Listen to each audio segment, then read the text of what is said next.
My name is Edgar, and I'm currently a junior studying at the USC School of Architecture. Some context, during summer 2021, I worked at Borough Hospital as a sustainability intern, and I had the opportunity to explore what a social equitable framework can look like for a project. And that exploration was really challenging due to like the political, economic, and social systems in the built environment that have historically been used as tools of exclusion. And with that in mind, I wanted to present what a social framework can look like in this day and age, and placing a key emphasis on designing with rather than for. Next. And this interest is rooted in my own upbringing in LA. Growing up in a low-income community, the majority of the residents to this day have little opportunities to engage and provide input on the design of new developments, building maintenance, and having basic needs met. As a result of language, cultural barriers, lack of citizenship and capital, as I entered school and became more familiar with standardized and sustainable building practices and designs, I reflected a lot of my own experiences dealing with water leakages, insufficient daylighting, thermal discomfort, earthquakes, and which all contributed to my home feeling unsafe and unsustainable.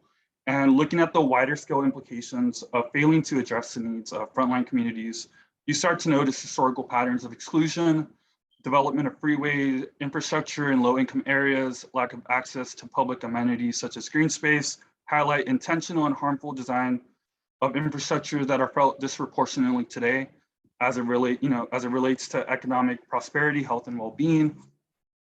And I kind of want to talk about, or reflecting on resilient communities and not so much the buildings themselves.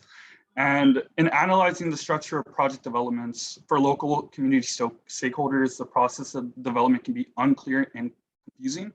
Even looking at the phases of design, the relationship among stakeholders tends to be focused on client desires and cost.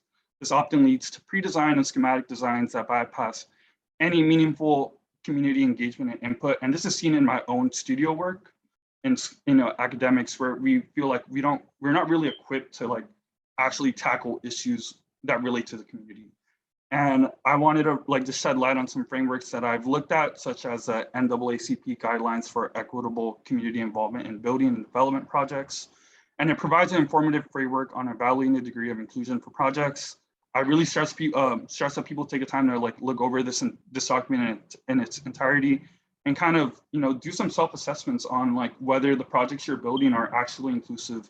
There's a spectrum, where there's marginalization, tokenization, and then actually delegating power to community members. And then here's just another framework looking at the Her City guidelines. And this is kind of just a guide that is for cities for sustainable and inclusive urban planning from the perspective of women. And what I like about this one is that it stresses stakeholder engagement and citywide assessments prior to even going into design.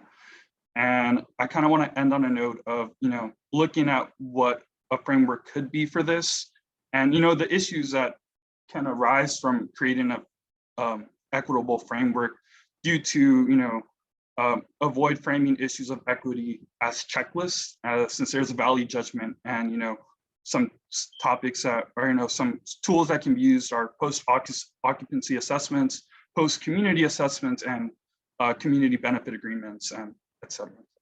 Thank you.